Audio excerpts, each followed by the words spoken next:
हिंदुओं का ठोस मानना है कि 500 साल पहले उत्तर प्रदेश की राम जन्मभूमि अयोध्या में प्रभु श्री राम जी का मंदिर हुआ करता था। लेकिन 1526 में जैसे ही बाबर ने पानीपत का युद्ध जीतकर इंडिया में रूल करना शुरू किया, वैसे ही अपने कमांडर मीर बाकी को बोलकर राम मंदिर तोड़वा दिया और उसी जगह बाबरी मस्जिद बनवा दिया। और उस समय के बाद से लेकर 2019 में सुप्रीम कोर्ट का फैसला आने तक, यानी इन 500 सालों की हिंदुओं की अपने हक को छीनने की लड़ाई ऐसी है कि एक बार में तो सुन के विश्वास भी नहीं होता कि राम मंदिर बनने में सच में इतनी दिक्कतें आई थी। आज इस वीडियो में 3D एनिमेशन की मदद से राम मंदिर बनने तक के सफर का इतिहास देखेंगे, लेकिन हर बार की तरह शुरू से शुरू करते हैं। आज से लगभग 500 साल पहले की बात है। सन 1511 में सिखों के फर्स्ट गुरु श्री गुरु नानक जी ने अवध एरिया के यहाँ अयोध्या में श्री राम जन्म स्थान को विजिट किया था। इसके लगभग 15 साल बाद यानी 1526 में बाबर ने पानीपत युद्ध को जीतकर इंडिया में रूल करना शुरू किया। अब बाबर इंडिया के पार्ट जीतते हुए जैसे ही अयोध्या पहुंचा तो हिस्टोरियंस का मानना है कि बाबर के कमांडर मीर बाकी ने अयोध्या में एक मस्जिद बनवाई और नामकरण हुआ मस्जिद ए जन्म स्थान यानी 1992 की बाबरी मस्जिद। लेकिन अयोध्या वासी हमेशा से बोलते आए हैं कि मस्जिद उनके मंदिर को तोड़कर उसके ऊपर बनाई गई थी। इसी फेथ के चलते दुनिया भर से हिंदू और दूसरे धर्मों के लोग इस बाबरी मस्जिद वाले एरिया में माथा टेकने आते थे। खैर, श्री राम मंदिर को टूटे हुए लगभग 200 साल हो चुके थे और मुगल राज को ब्रिटिशर्स ने ऑलरेडी टेक ओवर कर लिया था। मैं इस वक्त साल 1717 की बात कर रहा हूँ और श्री राम मंदिर को तोड़ के जो बाबरी मस्जिद बनाया गया था वो फिलहाल ऐसा दिखता था। इस स्ट्रक्चर को ध्यान से देख लो क्योंकि अगले 60 सेकंड्स बहुत ज्यादा इंपॉर्टेंट है। तो 1717 में ही ब्रिटिशर्स के राज में राजा जयसिंह सेकंड ने इस मस्जिद की जगह को खरीदकर हिंदुओं को यहाँ पूजा करने के राइट्स दे दिए। लेकिन ये बात आपको अच्छे से पता होनी चाहिए कि मस्जिद को तोड़ा नहीं गया था। अब इस जमीन के इस मस्जिद वाले स्ट्रक्चर के अंदर तो मुस्लिम अपनी नमाज पढ़ते थे और बाहर खुले में हिंदू पूजा किया करते थे।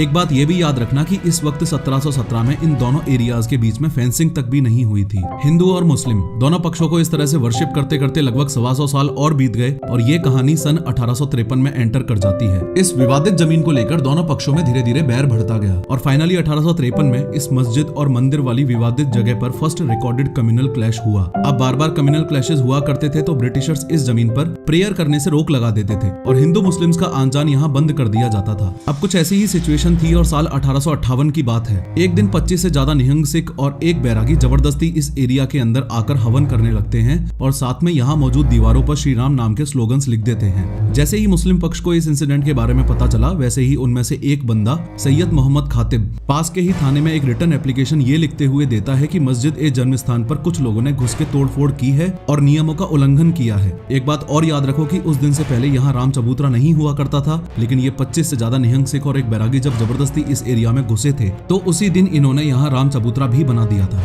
मेरी वीडियोस के कमेंट सेक्शन में आप लोग जो ओपिनियंस देते हो वो मेरे लिए काफी वैल्यूएबल हैं और पढ़ के अच्छा भी लगता है, लेकिन आपको शायद ये नहीं पता कि आप अपने ओपिनियंस देकर पैसा भी कमा सकते हो। मैं बात कर रहा हूँ प्रोबो ऐप की, जो इंडिया का पहला ओपिनियन ट्रेडिंग प्लेटफॉर्म है। ऐसा प्लेटफॉर्म जहाँ आप ओपिनियन देकर पैसा कमा सकते हो। ये बहुत ईजी टू यूज है, बस आपको यस और नो में अपना ओपिनियन देना होता है। प्रोबो पर बहुत सारी कैटेगरीज अवेलेबल है, लेकिन आप अपने इंटरेस्ट की कैटेगरीज चूज करके ओपिनियन दे सकते हो, जैसे cricket, YouTube, weather etcetera. Probo काफी ट्रस्टेड ऐप है। इसके ऑलरेडी 2 करोड़ से ज्यादा यूजर्स हैं। अभी जो इंडिया वर्सेस इंग्लैंड की सीरीज स्टार्ट होने वाली है, इसमें क्वेश्चन आया है कि क्या इंडिया ये सीरीज जीतेगी। मैंने तो यहाँ पर यस डाल दिया है। सिमिलरली आप लोग भी अपना ओपिनियन दे सकते हो। अच्छी बात यह है कि अगर आप काफी ज्यादा श्योर हो तो आप अपने क्वांटिटी और प्रॉफिट्स को इंक्रीज भी कर सकते हो। यहाँ पर यूपीआई, पेटीएम या कार्ड के through unlimited deposits and unlimited withdrawals भी हो जाता है और वो भी काफी इजीली। और अगर आप मेरे दिए गए लिंक से प्रोबो को डाउनलोड करते हो तो आपको 25 रुपीज तक का बोनस भी ऑलरेडी मिलेगा। फॉर श्योर इसे मिस आउट मत करना, लिंक मैंने डिस्क्रिप्शन में ऑलरेडी दे दी है। इसके बाद बहुत बार ऐसे ही क्लैशेस हुए और एक साल बाद यानी 1859 में ब्रिटिशर्स ने आस्था और इस मैटर की सीरियसनेस को समझते हुए इस लैंड के बीच में फेंसिंग करवा दी। इस तरह के डिवीजन से अब मस्जिद के अंदर मुस्लिम्स और बाहर खुले में इस राम चबूतरे और सीता रसोई वाले एरिया में हिंदू पूजा किया करते थे। अब ऐसे ही अपने अपने एरियाज में पूजा और इबादत करते और लड़ते झगड़ते हुए 26 साल और बीत गए और साल 1885 आ जाता है। इस विवादित जमीन के इतिहास में 1885 एक वो साल था जब पहली बार राम मंदिर का मसला कोर्ट में गया और इस मसले को कोर्ट में ले जाने वाला व्यक्ति भी आपके सामने ही खड़ा है। ये है महंत रघुवीर दास और इन्होंने बाहर के हिस्से में पूजा करवाने के लिए छत निर्माण की मांग की, लेकिन कोर्ट ने कंस्ट्रक्शन की परमिशन नहीं दी। अब अगले 64 सालों तक हिंदू और मुस्लिम दोनों पक्षों के बीच में नोकझोंक चलती रही, लेकिन साल 1949 की सर्दियों में 22 और 23 दिसंबर की रात को इस जगह कुछ ऐसा हुआ जिसने इस विवादित जमीन का फ्यूचर ही पलट कर रख दिया। ये देखो, ये वो पूरी विवादित जमीन थी। निहंग सिखों ने यहाँ राम चबूतरा बनवाया था और ये मुस्लिम पक्ष का एरिया था। इस मुस्लिम पक्ष वाले एरिया में भी ये जो आपको सेंट्रल डोम दिख रहा है, इसके जस्ट नीचे श्री राम लला यानी बच्चे रूपी श्री राम की मूर्ति मिलती है। अब मुस्लिमों का कहना है कि इसको यहाँ रात के अंधेरे में कोई हिंदू रख के गया है, लेकिन हिंदुओं का कहना है कि रात को इस सेंट्रल डोम के नीचे अचानक बहुत ही तेज रोशनी हुई और भगवान श्री राम लला प्रकट हुए। मुद्दे की बात यह थी कि ये खबर लोगों के बीच में आग की तरह फैल गई कि सेंट्रल डोम के नीचे भगवान श्री राम प्रकट हुए हैं। अब जैसे ही सेंट्रल डोम के नीचे भगवान श्री राम की मूर्ति मिली तो मुस्लिमों का कहना था कि यह साजिश है और हिंदुओं ने ही इस मूर्ति को यहाँ रात में रख दिया है, लेकिन हिंदुओं का कहना था कि मूर्ति प्रकट हुई है। साथ ही मुस्लिमों का यह भी कहना था कि इस मूर्ति को मस्जिद से हटवाया जाए, लेकिन हिंदू पक्ष का कहना था कि चूंकि इधर मूर्ति प्रकट हुई है तो इस विवादित जमीन के सेंट्रल डोम वाले हिस्से में भी हिंदुओं को प्रेयर करने की अनुमति दी जानी चाहिए। इन दोनों लड़ते हुए पक्षों के बीच में ये बंदा तो आपको साफ साफ दिख ही रहा है, ये इस डिस्ट्रिक्ट का कलेक्टर है के नायर यानी डीएम। ये मुद्दा बहुत कंट्रोवर्शियल था, इसलिए डीएम साहब के नायर ने इस मुद्दे की सीरियसनेस को समझते हुए दोनों पक्षों की बात ध्यान से सुनी। लेकिन इन डीएम साहब के सामने दुविधा ये थी कि अगर यहाँ से मूर्ति हटा दी तो पक्का दंगे हो जाएंगे, इसलिए दोनों पक्षों को समझाया गया और मूर्ति को डोम के नीचे ही रहने दिया गया। लेकिन सिचुएशन और खराब ना हो इसके लिए गवर्नमेंट ने मस्जिद के इस गेट पर लॉक लगा दिया। अब हिंदू पक्ष के लिए तो ये और ज्यादा दिक्कत वाली बात हो गई। प्रभु श्री राम की मूर्ति मस्जिद के सेंट्रल डोम के अंदर और ऊपर से इधर ताला और मार दिया। हालांकि वो बात अलग है कि अभी भी बाहर वाले एरिया में पूजा करना अलाउड था, लेकिन हिंदू पक्ष के हिसाब से जो मूर्ति प्रकट हुई थी वो तो इस ढांचे में ही बंद होकर रह गई ना। इस बात के चलते गवर्नमेंट द्वारा लगाए गए इस बैन को हटवाने के लिए हिंदुओं ने कई केसेस कोर्ट में फाइल किए। आगे बढ़ने से पहले आपको याद दिला दूं कि अभी तक हम साल 1949 की बात कर रहे थे और 1949 से 1959 के बीच इन 10 सालों में काफी केसेस फाइल हुए, लेकिन जो 3 मोस्ट इंपोर्टेंट केसेस अभी समझने जरूरी हैं वो ये रहे। हिंदू पक्ष के द्वारा ये 1959 में फाइल किया गया केस, 1961 में ये मुस्लिम पक्ष द्वारा फाइल किया गया केस और 1989 में ये फिर से हिंदू पक्ष द्वारा फाइल किया गया केस। देखो 1959 में निर्मोही अखाड़े ने जो केस किया था, इनकी डिमांड थी कि हिंदू पक्ष को डोम में रखी मूर्ति की पूजा करने दी जाए और इस एरिया का पोजेशन दिया जाए। इसके अगेंस्ट में 1961 में उत्तर प्रदेश सुन्नी वक्फ बोर्ड ने मस्जिद के मालिकाना हक और सेंट्रल डोम से मूर्ति हटाने के लिए केस किया। इसके अलावा तीसरा और सबसे इम्पोर्टेंट केस जो था वो 1989 वाला ये रामलला विराजमान केस था। इस रामलला विराजमान केस की स्टोरी काफी इंटरेस्टिंग है, ध्यान से सुनो। 1983 में रिटायर्ड जस्टिस देवकी नंदन अग्रवाल ने फैजाबाद कोर्ट से इस विवादित भूमि के अब तक के सभी केसेस की डिटेल्स और रेवेन्यू रिकॉर्ड्स कलेक्ट किए। इन्होंने इस मैटर की डिटेल्ड स्टडी करके जुलाई 1989 में तीसरा important case Allahabad high court में रामलला विराजमान नाम से फाइल किया। इनकी डिमांड बाबरी मस्जिद को दूसरी जगह शिफ्ट करवाने और इस लैंड को श्री रामलला के नाम पर ट्रांसफर करवाने की थी। अब यहाँ अपना फोकस बना के रखो और लिंक मत टूटने दो। ये जो 3 इंपोर्टेंट केसेस आपने देखे, इनके अलावा 2 इंपोर्टेंट बातें आपको और बतानी है बस। ये देखो 1959 में ये पहला केस, 2 साल बाद 1961 में ये दूसरा केस और कुछ साल बाद 1989 में ये सबसे इंपोर्टेंट केस। अब बस यहाँ ये और समझ लो कि सबसे पहली बात तो ये कि थोड़े साल पहले यानी 1989 के बाद देश में हिंदू संगठन अपने लेवल पर श्री राम मंदिर बनवाने के लिए कमेटी बना लेते हैं। हिंदू संगठन जन्मभूमि मुद्दे को लेकर काफी एग्रेसिवली प्रचार करने लगते हैं और 1980 से 1990 के बीच देश में श्री राम जन्मभूमि मुद्दे को लेकर मैसिव सपोर्ट मिलने लगता है। और दूसरी इंपॉर्टेंट बात यह कि इसी ड्यूरेशन में साल 1986 में फैजाबाद कोर्ट एक अपील का फैसला हिंदुओं के पक्ष में सुना देता है और सेंट्रल डोम में रखी श्री रामलला की मूर्ति की पूजा करने की परमिशन दे दी जाती है। कोर्ट के इस फैसले के 1 घंटे के अंदर ही बाबरी मस्जिद के गेट पर लगे लॉक को खुलवा दिया जाता है। होपफुली आप समझ पा रहे हो कि ये कितनी बड़ी बात थी। इस सेंट्रल डोम पर जो ताला लगा हुआ था वो खुलवा दिया और हिंदुओं को इधर पूजा करने की परमिशन भी दे दी।